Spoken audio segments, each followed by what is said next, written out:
Bonjour à vous tous, heureux de vous retrouver pour 2 minutes d'amitié et, croyez-moi, elle me comble. Je réponds aujourd'hui à cette question délicate. Que dire à son enfant adulte qui vit douloureusement sa vie de couple? Il est de coutume de dire qu'il ne faut pas se mêler des amours d'autrui, je ne vous apprends rien, et ce n'est pas faux. De l'extérieur, on ne comprend jamais vraiment un lien humain. Bien des paramètres nous échappent.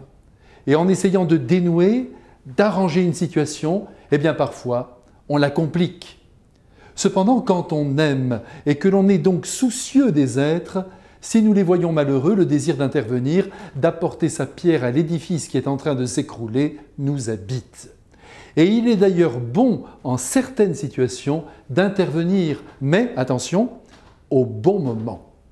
À ce sujet, le premier conseil que je me permets de donner, c'est de ne pas entrer trop vite dans le conflit qui s'est levé au sein d'un amour.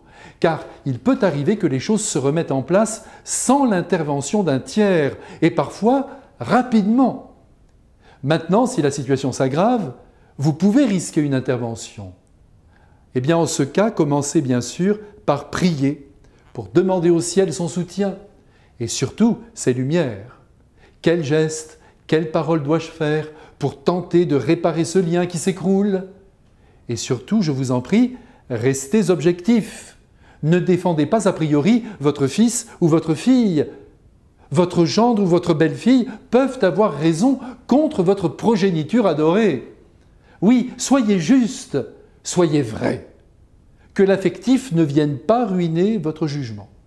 Et pour ce faire, écoutez bien les différentes parties, essayez de voir où se trouve la raison profonde de la dissension et, si vous l'atteignez, ce qui n'est pas gagné, tentez de l'anéantir en dialoguant avec vos enfants.